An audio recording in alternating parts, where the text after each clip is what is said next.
रात्रि क्लास चल रहा था। 29 अक्टूबर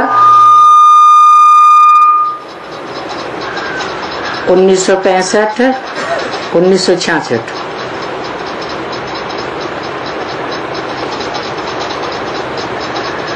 बात चल रही थी भक्ति मार्ग में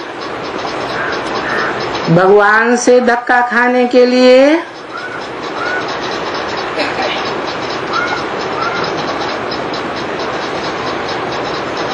भगवान के पीछे भागने के लिए, ढूंढने के लिए कितनी तकलीफें लेते हैं। आधा कल्प धक्का खाते ही रहते हैं।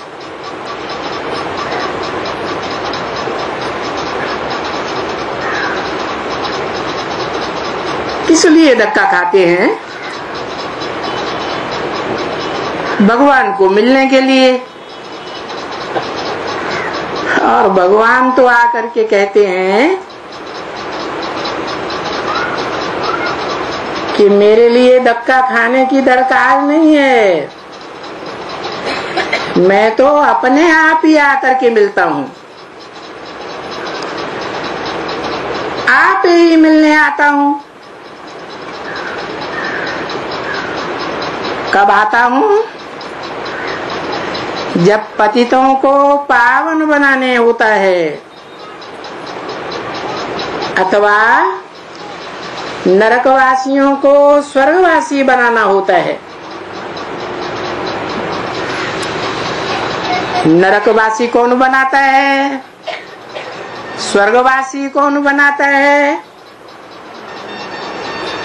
नर जिसे मनुष्य कहा जाता है वो नर नरकवासी बनाता है। चाहे कितने भी बड़े बड़े हों, इब्राहिम बुद्ध क्राइस्ट ही क्यों न हो, सब सुख की दुनिया से नीचे दुख की दुनिया में, नरक की दुनिया में ले जाते हैं।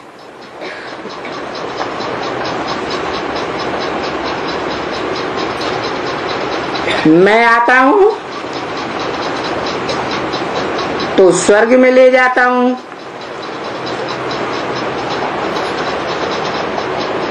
स्वर्ग में कैसे ले जाता हूँ?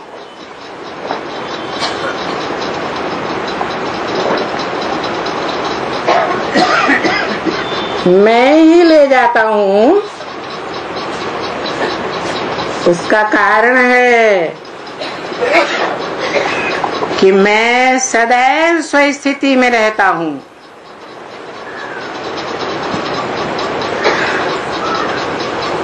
और जो मनुष्य मात्र की आत्माएं हैं वो स्वस्थिति में नहीं रहती हैं, देहभान में रहती हैं, क्योंकि अपन को देह समझते हैं।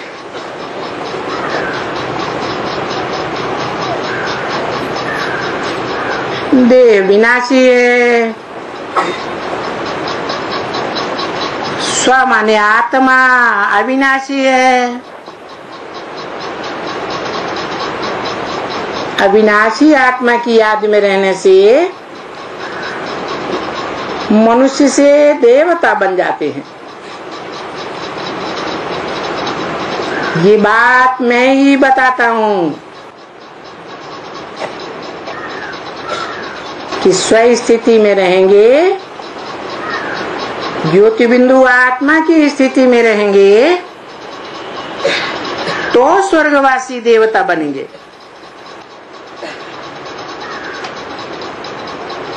देह की याद में रहेंगे, चाहे अपनी देह हो चाहे दूसरे की देह हो, दूसरे की इंद्रियां हो, उनकी याद में रहेंगे तो नरकवासी बनेंगे। तो इस समय संगम युग में जब ये मालूम पड़ता है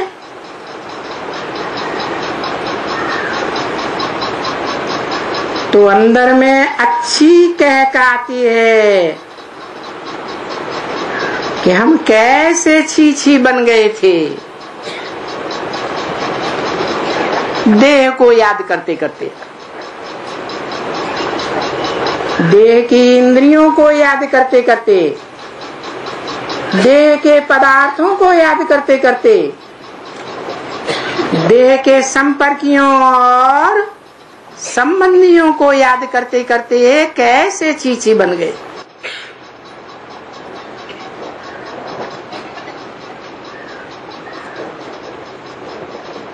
अभी बाबा द्वारा कितने अच्छे बनते हैं।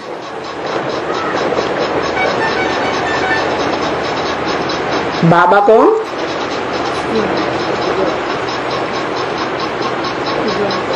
उस आत्मा का नाम क्या जो छीछी से अच्छा बनाता है?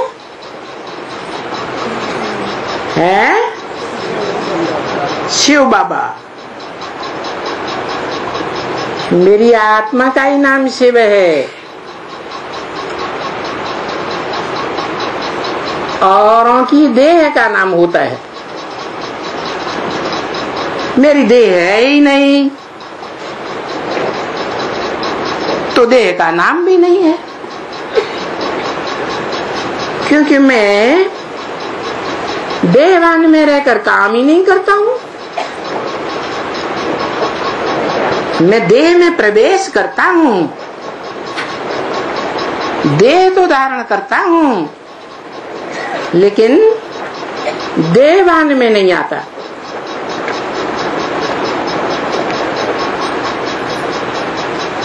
इसलिए मेरा नाम शिव है, मेरी बिंदी का ही नाम शिव है। बल शरीर के द्वारा कार्य करता हूँ, मुख से बोलता हूँ, आंखों से देखता हूँ,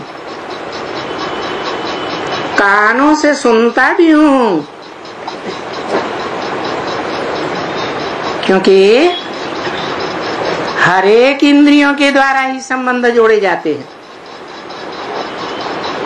मैं भी आकर के तुम बच्चों के साथ इच्छा अनुसार तुम्हारी इच्छा अनुसार सब प्रकार के संबंध जोड़ता हूं, परंतु संबंध जोड़ते हुए भी देह के ही संबंध होते हैं, देह की इंद्रियों के द्वारा ही संबंध होते हैं। मेरी आत्मा उन बंधनों में नहीं फंसती, क्योंकि सदैव आत्मिक स्थिति में रहता हूं। तो तुम बच्चे भी जब सदैव आत्मिक स्थिति में रहेंगे तो भले स्वर्ग में सतयुग त्रेता में देवताएं बनेंगे, लेकिन संबंधों में रद नहीं जाएगी। कोई कर्म बंधन कर्म इंद्रियों का नहीं बंधेगा। तो तुम कितने अच्छे बन जाते हो। अभी तो देखो कितने कंगाल दुखी, कितने झूठे, कितने गंदे। अरे इस वैश्यालय में आकर के तुम क्या हो गए हो।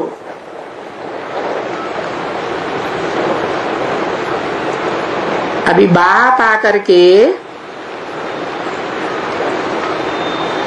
हमको शिवालय का मालिक बनाते हैं।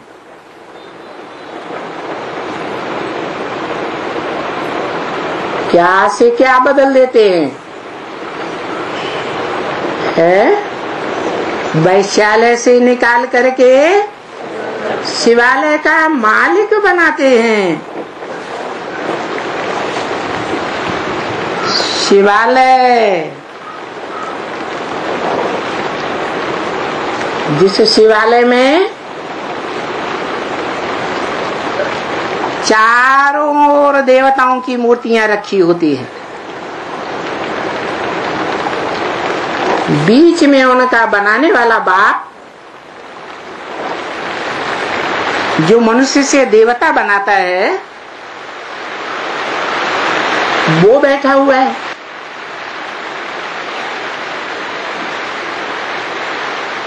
उसे शिवालय कहा जाता है।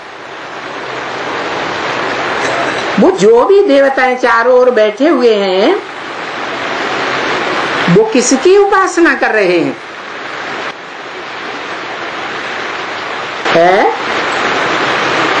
एक की कर रहे हैं या अनेकों की कर रहे हैं? एक की उपासना कर रहे हैं। ज्ञानेंद्रियों से भी एक की उपासना और कर्मेंद्रियों से भी एक की उपासना। उप माने नजदीक, आसन माने आसन लगा कर बैठते हैं। एक से सुनते हैं और कोई से नहीं सुनते हैं। कहाँ की यादगार है?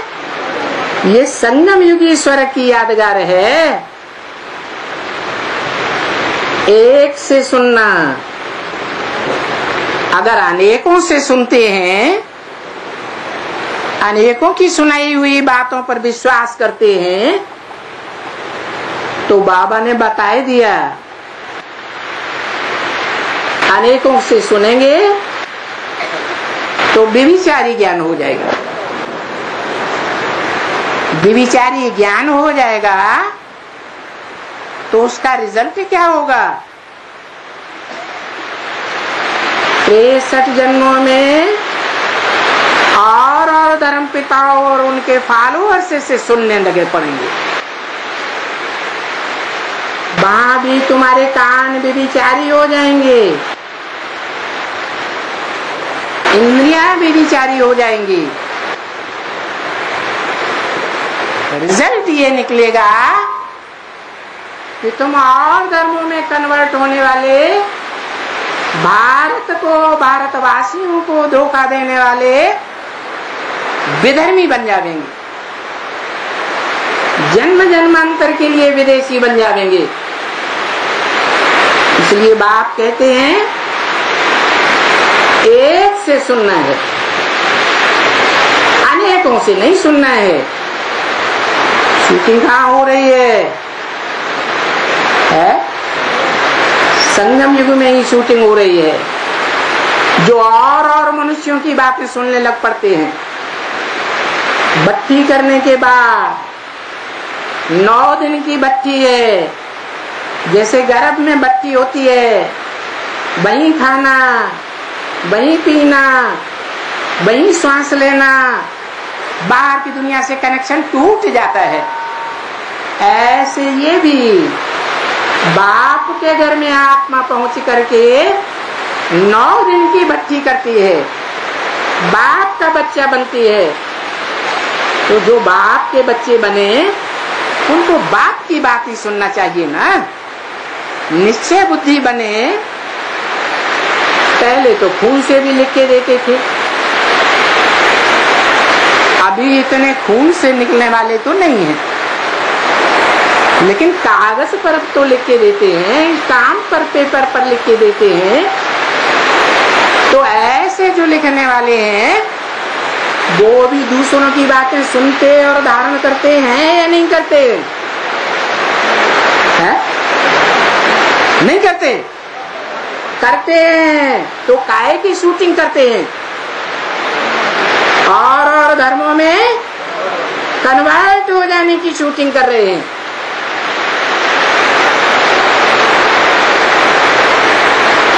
अभी रिजल्ट निकलना शुरू।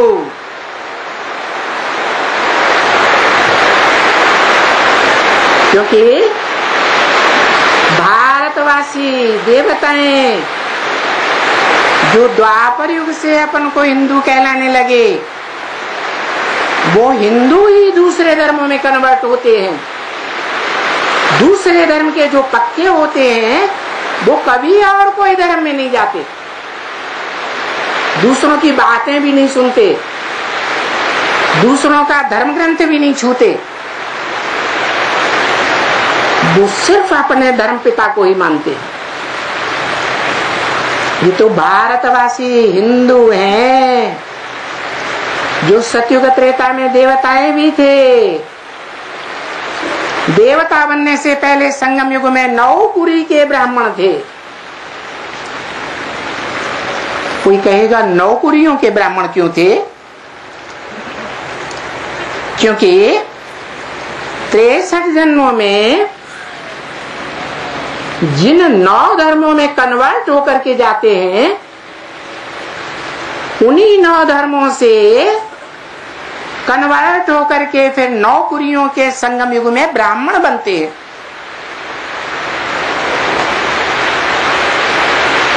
दो प्रकार के ब्राह्मण हैं। एक है पक्के पक्के मुखवंशावली ब्राह्मण, जो ब्रह्मा के मुख से सुनाई हुई शिव बाबा की बातों पर ही विश्वास करते हैं, मुरलियों पर ही विश्वास करते हैं, गीता ज्ञान के ऊपर ही विश्वास करते हैं, गीतापति भगवान को ही मानते हैं। दूसरे वो हैं जो कुखवंशावली बन गए, मुख से सुनाई हुई बातों पर ध्यान नहीं उतना देते। उन्हें नशा रहता है, हमने ब्रह्मा की गोद ली है। उन गोद लेने वालों में देवभान बढ़ेगा या सुनाने वाले का आत्माभिमान बढ़ेगा? है, देवभान बढ़ जाता है। तो गोद का नशा रखने वालों में चंद्रवंशियों से लेकर के इस्लामी, बौद्धी, क्रिश्चियन आदि धर्मों में कन्वर्ट होने वाले सब आ गए। वो सब बड़े के बड़े बच्चे हैं बाप के, या नंबरवार छोटे बच्चे हैं? छोटे बच्चे हैं। छोटे बच्चों में इतनी अकल नहीं होती है। बड़े बच्चे में जो सबसे बड़ा बच्चा होता है उनकी अकल ज्यादा होती है, क्योंकि प्योरिटी की पावर से पैदा होते हैं। बाप भी कहते हैं कि बुद्धिमानों की बुद्धि तो मैं हूं। शिव बाप है। जो बुद्धिमानों की बुद्धि बाप के बच्चे हैं, वो बच्चे किसी की सुनी सुनाई बातों पर विश्वास नहीं करते हैं। कोई कितना भी ग्लानि सुनाए, दोनों बच्चों के दिल में पक्का विश्वास है कि हम बुद्धिमानों की बुद्धि एक शिव बाप के बच्चे, हम कोई ऐरों गैरों के बच्चे नहीं हैं जो दूसरों की बातें सुने।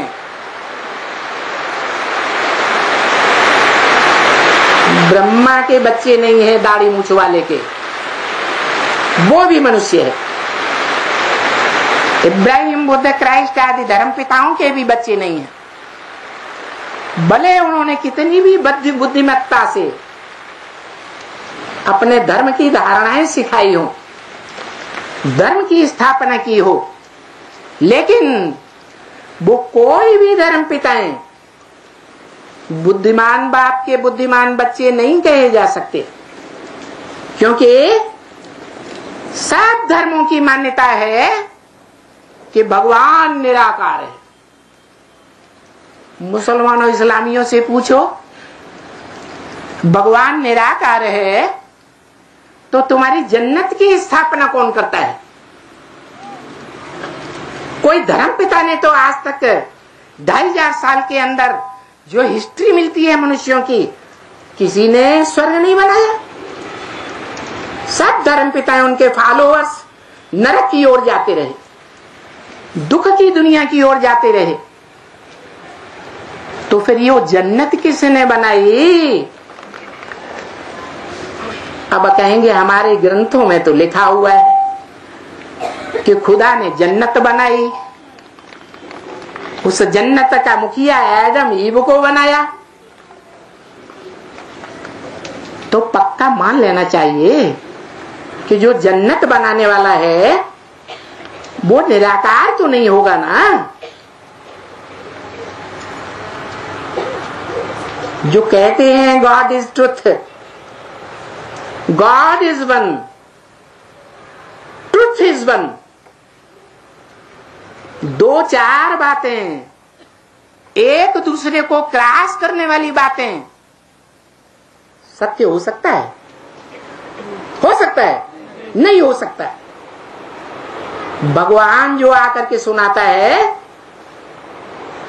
वो गॉड इज वन है, गॉड इज ट्रुथ है, वो एक ही बात सुनाता है, उसमें कभी क्रॉस नहीं हो सकता।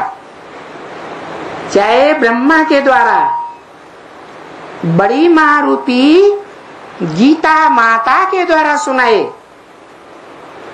चाहे वो बाप डायरेक्ट आकर के बाप के रूप में सुनाए, और चाहे वो सुप्रीम टीचर के रूप में सुनाए, कोई भी बातों में दो क्रॉस करने वाली बातें पैदा नहीं हो सकती।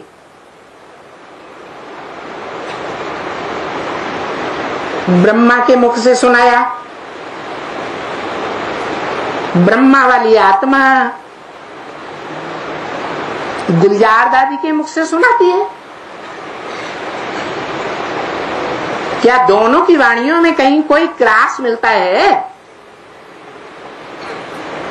अव्यक्त वाणी में और शिव की वाणी में कोई क्रॉस करने वाली बात आती है? कभी आई? तो देखो, भगवान जब आता है तो प्रवृत्ति में आता है, बेहद की प्रवृत्ति में आता है, और प्रवृत्ति तो माता पिता की ही होती है। बाप इसलिए कहते हैं कि मेरी बात तो माननी ही चाहिए, लेकिन माता की भी बात माननी चाहिए। तो दुनिया की माताओं के बीच सब माताओं की माता कौन? कौन? जगदम्बा। जगदम्बा में भी जब महाकाली का पार्ट बजाती है जगदम्बा, तो उसमें चंद्रमा के रूप में कौन पार्ट बजाता है? मस्तक में ब्रह्मा। तो साबित होता है कि ब्रह्मा ही मूल आत्मा है जो जगदम्बा के अंदर पार्ट बजाती है। जगदम्बा में सहन शक्ति इतनी नहीं होती है जो माता में होनी चाहिए। होती है? ब्रह्मा में इतनी सहन शक्ति थी प्रैक्टिकल में कि आज तक कोई भी ब्रह्मा कुमार, प्रजापिता ब्रह्मा कुमार कुमारी ये नहीं कह सकता कि ब्रह्मा बाबा ने हमको दुख दिया। उन्होंने दुख सहन किया। जिस बहेलिए ने बात का बाण मार करके उनको घायल कर दिया, उसको भी दुख नहीं दिया। तो बताओ, ऐसे ब्रह्मा की बात माननी चाहिए या नहीं माननी चाहिए? उनका सबसे बड़ा गुण कौन सा? सहन शक्ति। इसलिए बोला मन मना भव। क्या करो? मेरे मन में समा जाओ। मत माने मेरे, मन माने मना, मना माने मन में, भव माने समा जा। अब कहने वाला कौन? कौन? अरे ये कौन कहता है? आत्मा का नाम बताओ। है? ब्रह्मा बाबा कहता है। बापट्ठे। अभी बुद्धि देहदारी की तरफ चली गई। ब्रह्मा के अंदर ब्रह्मा कहता है। हाँ, शिव कहता है। तो शिव को मन है अपना, वो सोच विचार करता है, असोचता है या सोचने विचार करने वाला है? असोचता है। उसको तो मन है ही नहीं, तो कैसे कहेगा मत मना भव, मेरे मन में समा जा? अरे तेरे को तो मन ही नहीं है, समा कहां से जाऊं? तो कहता है मैं जिसमें प्रवेश करता हूं उसमें तो मन है। किसमें प्रवेश करता हूं? है?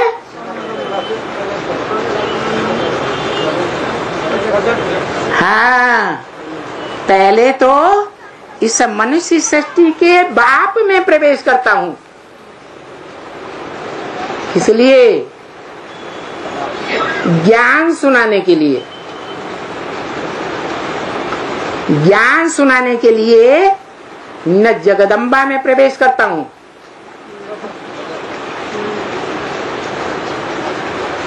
किसमें प्रवेश करता हूं? प्रजापिता में प्रवेश करता हूं, मनुष्य सृष्टि के बाप में। माता में प्रवेश नहीं करता हूं। क्या ब्रह्मा में प्रवेश नहीं किया है? ब्रह्मा नाम क्यों रखा है? अरे काम के आधार पर नाम रखे जाते हैं शास्त्रों में। ब्रह्मा ने काम किया, किसका? बड़ी माँ का, इसलिए नाम रखा ब्रह्मा। परंतु तन किसका था? पुरुष तन था। तो बात साबित नहीं होती अम्मा की, क्योंकि ब्रह्मा की तो पूजा भी नहीं होती। माता के रूप में मंदिर भी नहीं बनते, मूर्तियां भी नहीं बनती, और याद भी कोई नहीं करता। हाँ, सिर्फ संगम युग की यादगार जो ब्रह्मा के मंदिर में रहते हैं। प्रसिद्ध मंदिर है अजमेर का। कहाँ का? आजा कहते हैं भेड़, बकरी को। मेड़ माने मेड़ा। जो भेड़ बकरियों का देश है, भेड़ बकरियां क्या करती हैं?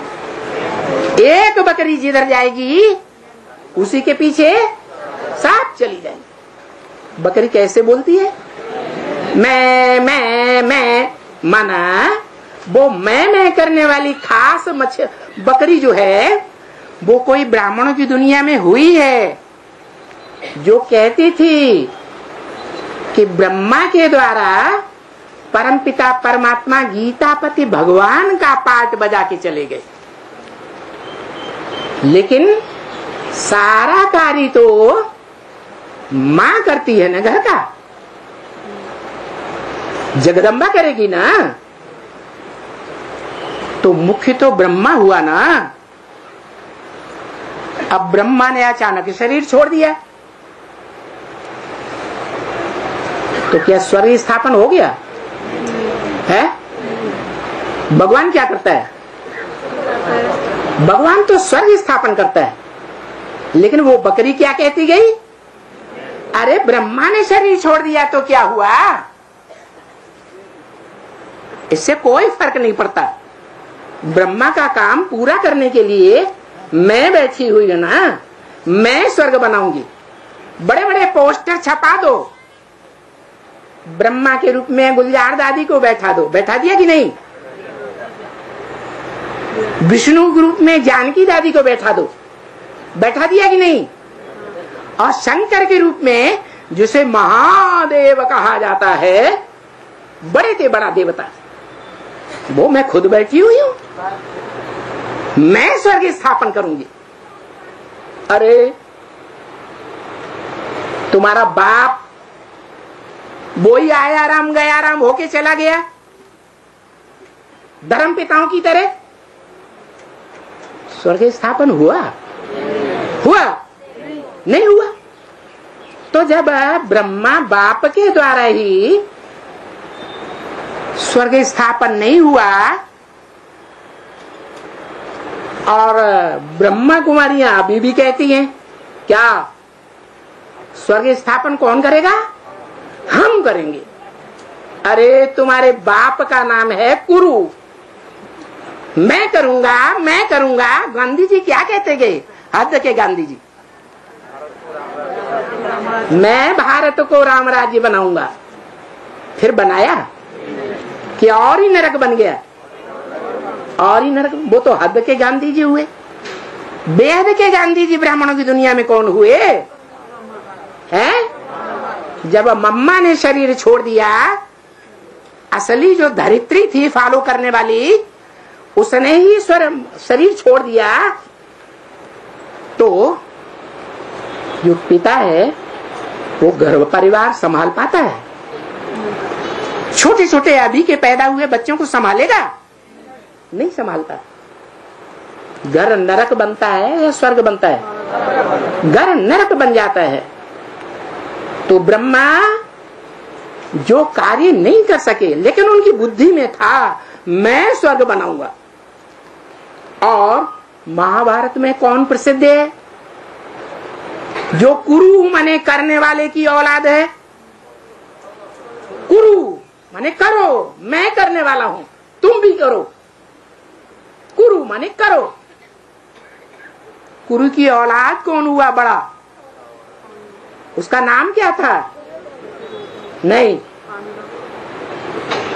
पांडव कुरु की औलाद थे। पांडव कहते थे मैं करूंगा, है धृतराष्ट्र। उसका नाम क्या दिया? धृतराष्ट्र। धृत माने धर लिया, राष्ट्र माने धन संपत्ति। जिन्होंने सारे ही देश की सारी ही धन संपत्ति धर के बैठ गया चालाकी से, उसका नाम क्या रख दिया? धृतराष्ट्र। अगर इस हिसाब से ब्रह्मा धृतराष्ट्र साबित होता है, कुरु की औलाद, स्वर्ग बनाने वाला मैं हूं, सब कुछ करने वाला मैं हूं प्रैक्टिकल जीवन में। शिव तो निराकार है, वो तो प्रैक्टिकल होता ही नहीं। शिव तो निराकार आत्मा है ना, प्रैक्टिकल कैसे होगा? शरीर के द्वारा, बिना शरीर के। शरीर के द्वारा। तो प्रैक्टिकल उन्होंने समझा मैं हूं, क्योंकि मैं ही गीता का साकार भगवान हूं, गीतापति भगवान हूं।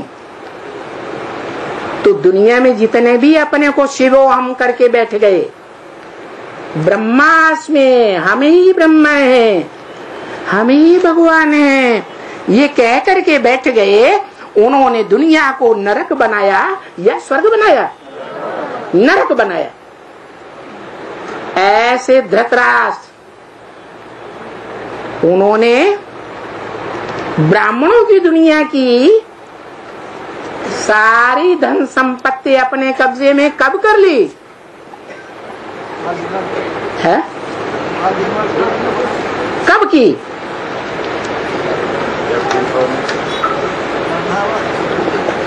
यज्ञ के आदि से ही।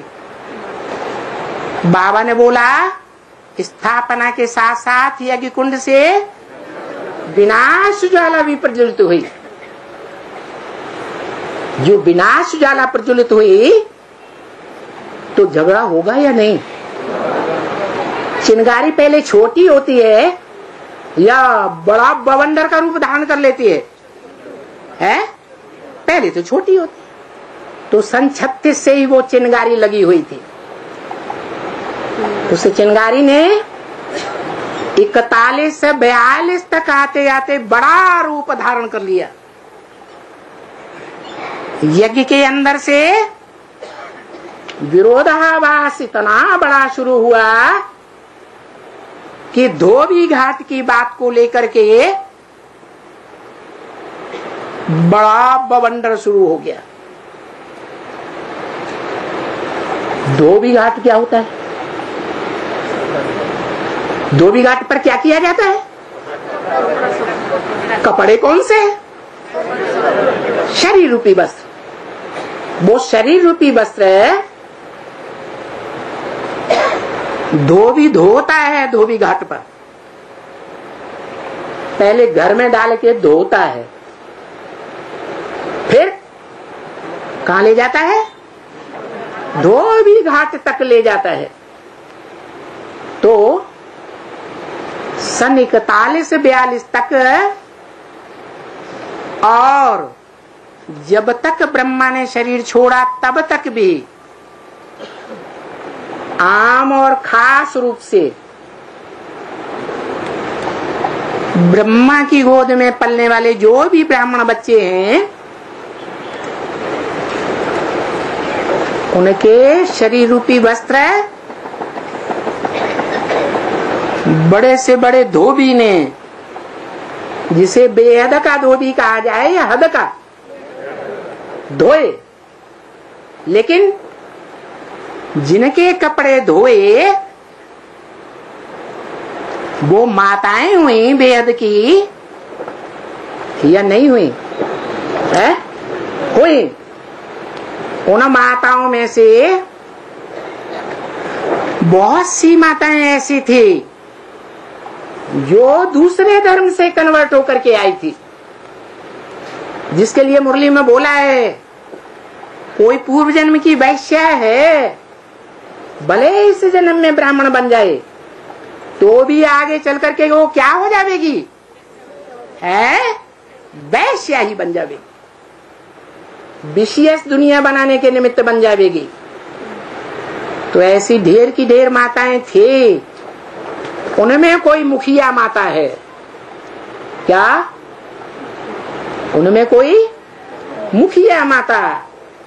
वो मुखिया माता वही जो धृतराष्ट्र की अव्वल नंबर औलाद साबित होती है। मैं करूंगी।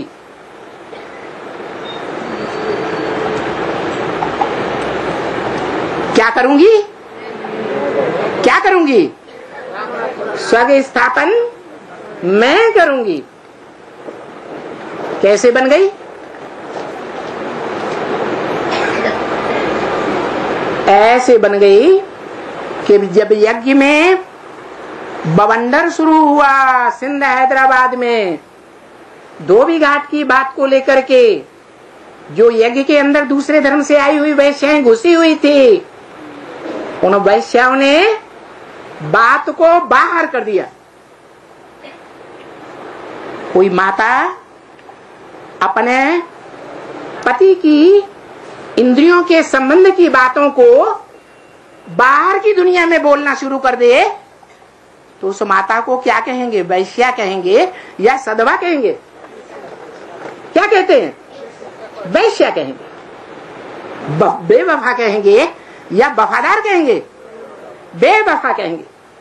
ऐसी बेवफा नंबरवार माताओं ने सिंध हैदराबाद के बड़े बड़े साहूकारों के बीच, जहां से वो आई थी, बड़े बड़े साहूकारों की बहू बेटियां बनकर के आई थी यज्ञ के याद में, वहां जाकर के उन्होंने विस्फोट कर दिया।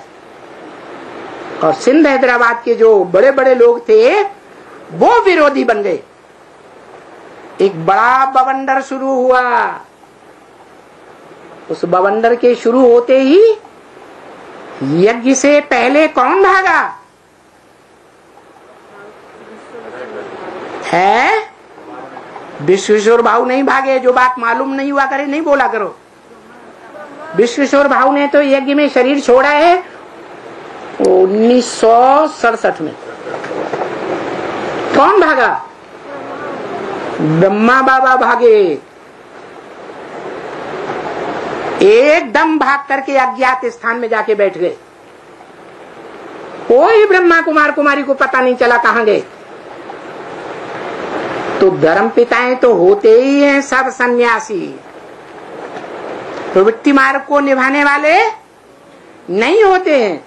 एक शादी करेंगे, दूसरी करेंगे, तीसरी करेंगे, चौथी करेंगे। ये प्रवृत्ति मार्ग को निभाना हुआ क्या है कि प्रवृत्ति मार्ग को तोड़ना हुआ? अरे बाप तो 16,000 भी रखता है। यज्ञ के आदि में ही आवाज निकली थी, अमेरिका तक आवाज पहुंची, अखबार में बात निकली कि इंडिया का एक जौहरी कहता है कि मुझे 400 मिल गई हैं रानियां और मुझे 16,000 रानियां चाहिए। और भागवत में कितना गायन है?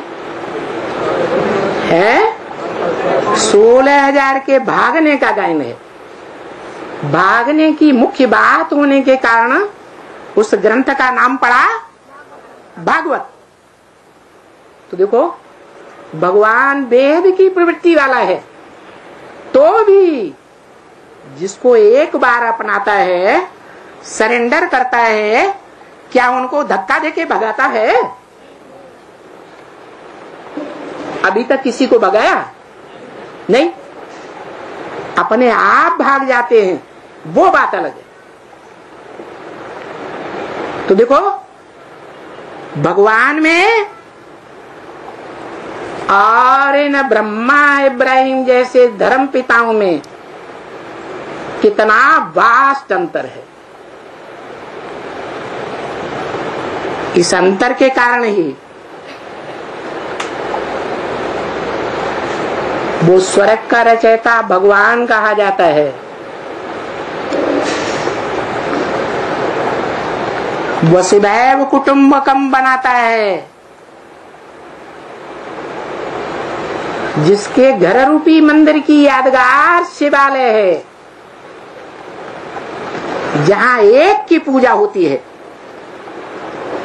आने वाले भक्त भी एक की पूजा करते हैं या अनेकों की पूजा करते हैं? एक की पूजा करते हैं। आदि से ही हिस्ट्री चली आ रही है। तो देखो भगवान आकर के शिवालय बनाता है। वसुधैव कुटुंबकम माने सारी वसुधा कुटुंब बन जाती है। सारी पृथ्वी भले छोटा रूप है, स्वर्ग में एक कुटुंब बनती है। जिस कुटुंब में एक मुखिया, एक भाषा, एक धर्म, एक राज्य, एक ही राजा होता है और उसकी निशानी भारतवर्ष में ही आज देखी जाती है।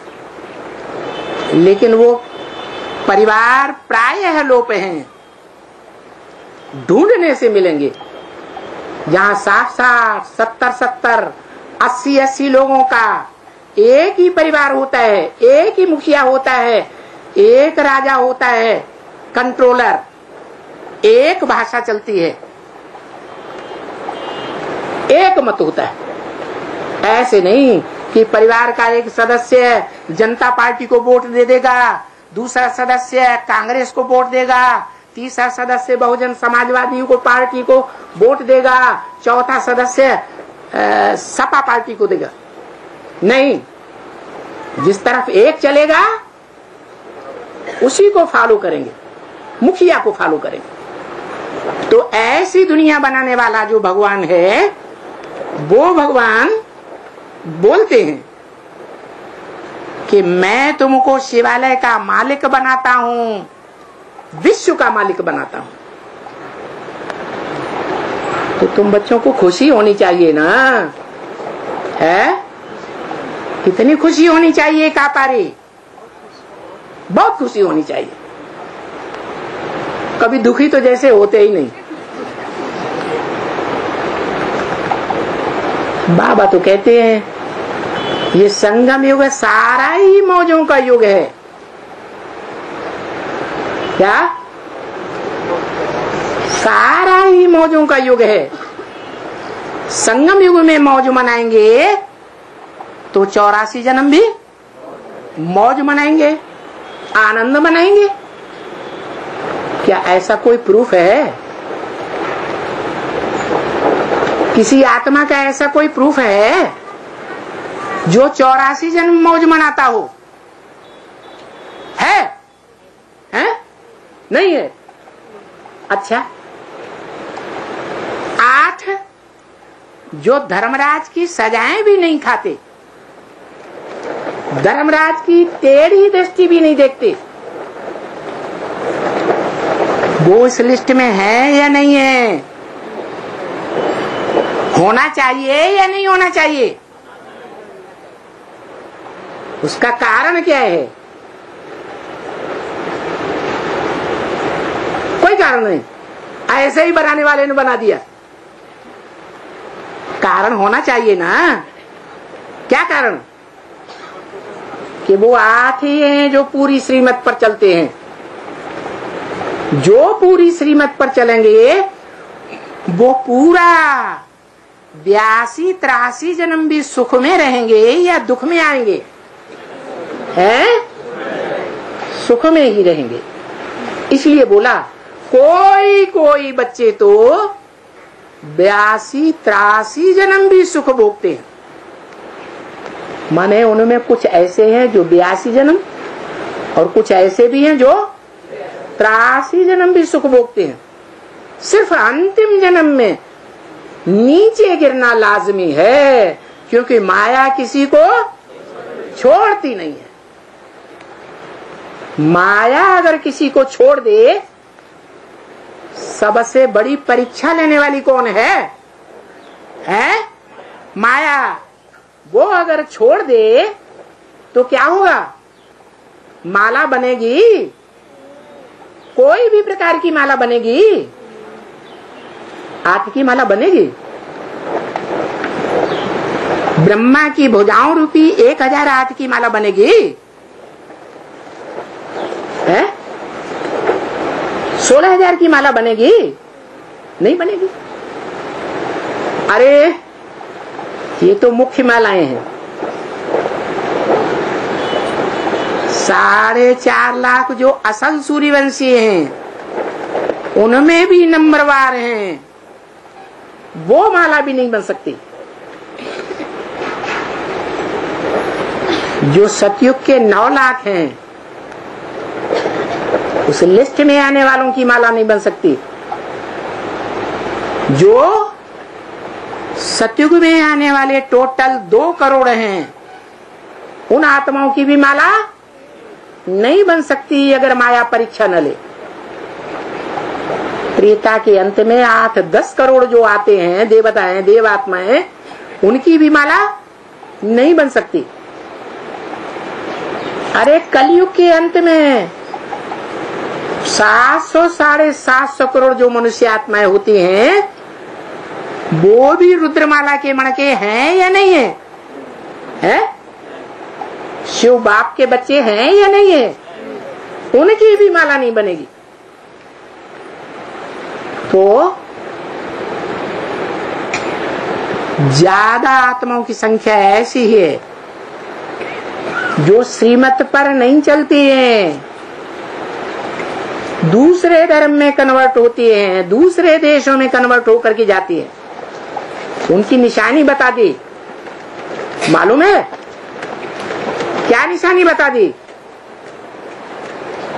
तो मुरली में निशानी बताई है, जो और धर्म में कन्वर्ट होने वाले होंगे वो श्रीमत की एक बात मानेंगे और दूसरी बात नहीं मानेंगे। ये पक्की निशानी है।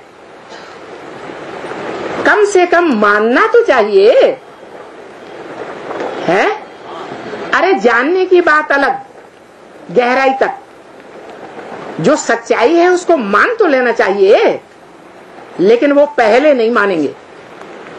कब मानेंगे? जब लास्ट में धर्मराज के डंडेबाजी शुरू होगी तो मान जाएंगे। ये भूत हैं, भूत। भूत कौन बनते हैं? हाँ, छोटा बच्चा भी बता रहा है, जो बाप के डायरेक्शन पर नहीं चलते हैं पूरे, वो भूत प्रेत बनने वाली, दूसरे धर्म में कन्वर्ट होने वाली आत्मा अर्थात मनुष्य आत्मा बनते हैं। चाहे वो ब्रह्मा कुमार हो, प्रजापिता ब्रह्मा कुमार हो, असली तो बात दूसरी है। चाहे वो ब्रह्मा कुमार कहलाने वाले हों, चाहे इब्राहिम के इस्लाम धर्म में कन्वर्ट होने वाले हों, बौद्ध धर्म में कन्वर्ट होने वाले हों, क्रिश्चियन धर्म में कन्वर्ट होने वाले हों, वो आत्माएं श्रीमत की कोई बात को, हाँ, कोई बात को मानेंगी, कोई बात को नहीं मानेंगी। उन्हीं की निशानी है कि पूरी श्रीमत को न मानने के कारण वो पाप कर्म करेंगे या नहीं करेंगे? करेंगे। जो श्रीमत के पूरे जानकार होंगे, कम से कम आम रीति से, खास नहीं, खास खास वाले तो मुख्य मुख्य मालाओं में आ जाते हैं, लेकिन आम रीति से जो श्रीमत को जानने वाले हैं वो असल सूर्यवंशी हैं। वो सूर्यवंशी बच्चे कम से कम भगवान बाप की बोली हुई हर बात को मानेंगे जरूर। पूरा जानने के लिए प्रयत्न करें या न करें, चलने के लिए प्रयत्न करें या न करें, दूसरों को चलाने के लिए पुरुषार्थ करें या न करें, लेकिन क्या जरूर करेंगे? मानेंगे जरूर सच्चाई को। और जो सच्चाई को मानेंगे, ट्रुथ को मानेंगे, वो ही भगवान बाप के साकार और निराकार रूप को मानेंगे, भगवान के साकार प्रैक्टिकल रूप को भी मानेंगे। जो नहीं मानते हैं वो पाप कर्म करते हैं जन्म जन्मांतर, और पाप कर्म करने के कारण और धर्मों में कन्वर्ट होने के कारण भूत प्रेत बनते हैं। अचानक शरीर छोड़ते हैं वो भूत प्रेत बनते हैं। कौन अचानक शरीर छोड़ते हैं? वो अचानक शरीर छोड़ते हैं जो पाप कर्म करते करते बोझा बहुत चढ़ जाता है, तो बोझा कम करने के लिए उनको निर्धारित समय के लिए भूत प्रेत बनना पड़ता है। क्योंकि शरीर के बगैर कर्म बंधन नहीं बंधता है, इसलिए उनको सूक्ष्म शरीर मिलता है। भूत प्रेत बन जाते हैं। ब्रह्मा को क्या कहेंगे? अरे सब मनुष्य मात्र का बाप, जो सारी मनुष्य सृष्टि का पहला पत्ता है, उसको क्या कहेंगे? पाप करता है या नहीं करता? भूत प्रेत बनता है या नहीं बनता? बनता है। क्यों बनता है? क्योंकि जो बाप कहते हैं, कहना चाहते हैं, उस बात की गहराई को बच्चा बुद्धि होने के कारण पूरा समझता ही नहीं है। अरे बात को तो बाद में समझे, वो बाप को ही नहीं पहचान पाता। यज्ञ के आदि में बाप को पहचाना, बीज बोने वाले को, वो तो ठीक है। दुनिया का कोई भी बच्चा शुरुआत में अपने बाप को नहीं जानता है, लेकिन थोड़े समय के बाद जानता है कि नहीं है? माँ परिचय देती है तब तो जान लेता है, फिर भी नहीं जानता। हर बच्चे को माँ परिचय देती है, ये तुम्हारा बाप है। वो स्वयं ही माँ है, स्वयं ही अपने मुख से बोला हुआ है मुरली में कि बाप का पार्ट किसका है। जो सारी मनुष्य सृष्टि का बाप है वो कौन है, मुरली में ही बता दिया, ब्रह्मा के मुख से ही बोल दिया। इन लक्ष्मी नारायण का जन्म कब होगा? आज से 10 वर्ष कम 5000 वर्ष हुए, माना 76 में।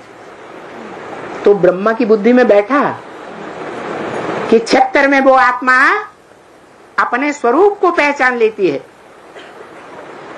अपने जो असली स्वरूप है जन्म जन्मांतर का, बड़े से बड़ा ओहदे वाला स्वरूप है, वो अपने स्वरूप को जान लेती है कि मैं इस मनुष्य सृष्टि का हीरो पार्टधारी हूं।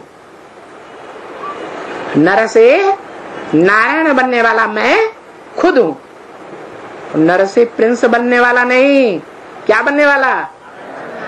नारायण बनने वाला। उस नारायण की भी पहचान बता दी। क्या वो पहचान यहाँ संगम युग में भी देखने में आएगी या नहीं? क्या पहचान बताई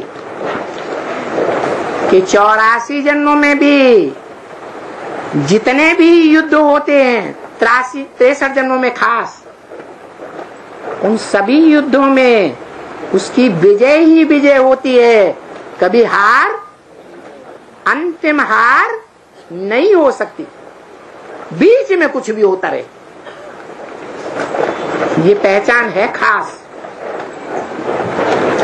उस पहचान के आधार पर वो नारायण वाली आत्मा को यहाँ पहचान सकते हैं या नहीं पहचान सकते हैं? पहचाना जा सकता है। और भी एक बात, सत्यम शिवम सुंदरम बाप का बच्चा,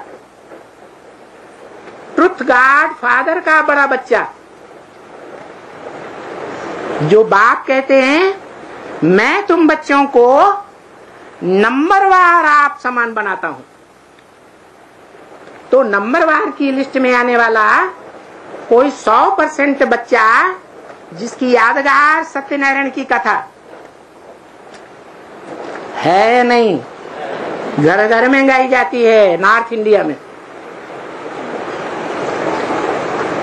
उस सत्य बाप को, जो सच्ची सच्ची आत्माएं इस दुनिया की होंगी, जन्म जन्मांतर जिन्होंने सच्चे कर्म किए होंगे, वो पहचानेंगी या नहीं पहचानेंगी? वो ही पहचानती।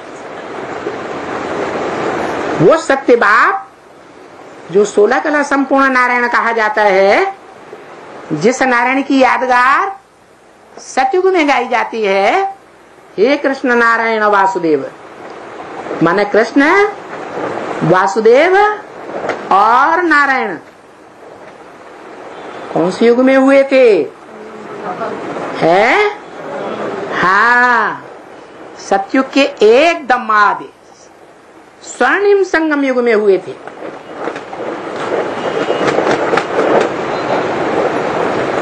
वो सारी मनुष्य सृष्टि का बीज है। ये बात ब्रह्मा बाबा की बुद्धि में बैठी कि मनुष्य सृष्टि का बाप वो नर से नारायण बनने वाला कौन है? बैठी। यज्ञ के आदि में उन्होंने बीज बोने वाले बाप, ज्ञान का बीज बोने वाले बाप को पहचाना? क्यों नहीं पहचाना? कोई कारण? कारण वही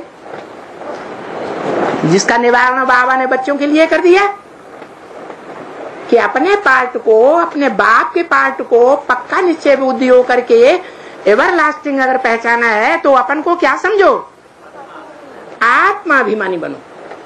और ब्रह्मा दादा लेख रहा, उस समय दुनिया की हस्तियों के बीच में क्या थे? बड़े बड़े साहूकारों के बीच में क्या थे? है? भारत के जाने माने जाने वाले जौहरी थे या नहीं थे? और वो जौहरी बड़े से बड़ा साहूकार होता है या गरीब होता है?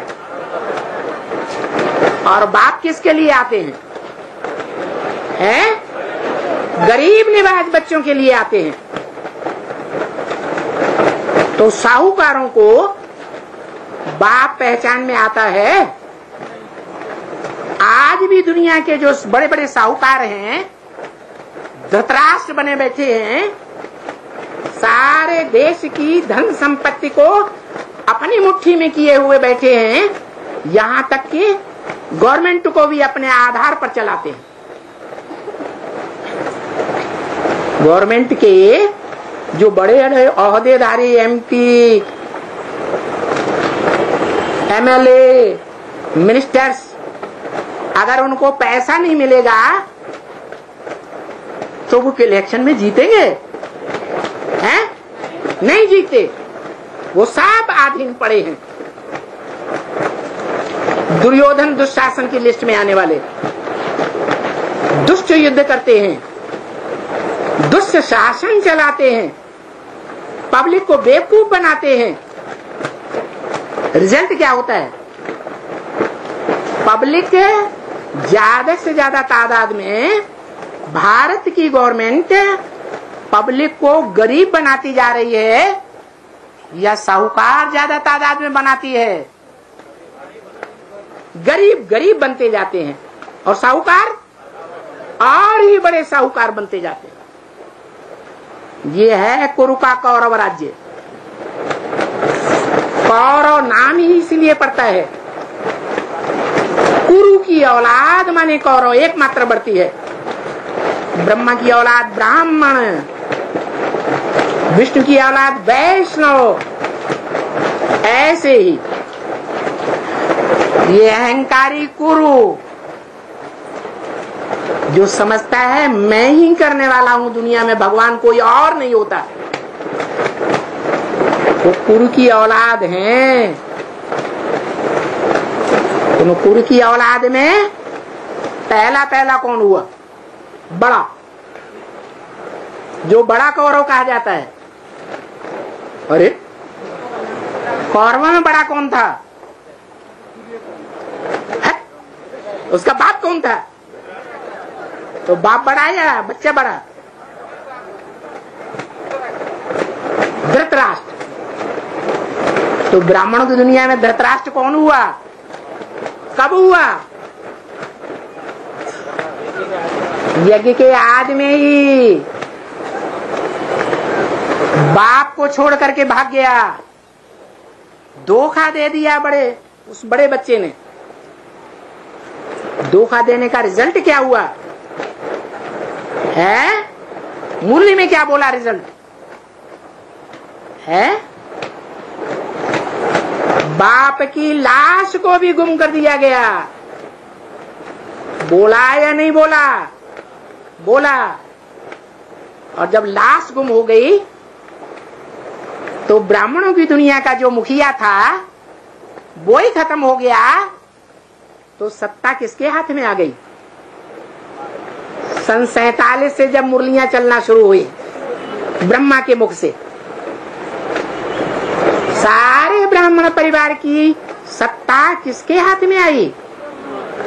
ब्रह्मा के हाथ में आ गई। तो देखो, ब्राह्मण परिवार कहो, भारत का असली परिवार कहो, भारत माता के असली पुत्र कहो, वो तो पहले ही जा चुके थे। बाप के जाने के बाद वो यज्ञ से चले गए। जो चले गए वो यहाँ सब बैठे हुए हैं, क्योंकि बाप को ही, भगवान बाप से बड़े बच्चे को वर्षा मिल गया था। बड़ा बच्चा अलग होता है तो बाप दादे की प्रॉपर्टी बड़े बच्चे को दी जाती है या नहीं है? दी जाती है। तो बाप ने भी प्रॉपर्टी दे दी, लो ये ज्ञान के बाण ले जाओ, बुद्धि रूपी तर्कश ले जाओ, और ये पुरुषार्थ कराने वाला शरीर रूपी धनुष ले जाओ।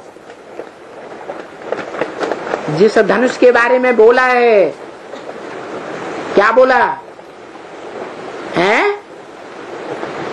उस धनुष को किसने तोड़ा, किसने उठाया है? राम ने तो तोड़ा, लेकिन उठाया किसने है? सीता ने उठाया, और रावण भी उसको हिला नहीं सका। कैसा धनुष? ऐसा धनुष है, ऐसा शरीर रूपी धनुष है जिसके बारे में मुरलियों में बोला है, शरीर सड़ते जाएंगे और आत्मा पावरफुल होती जाएगी।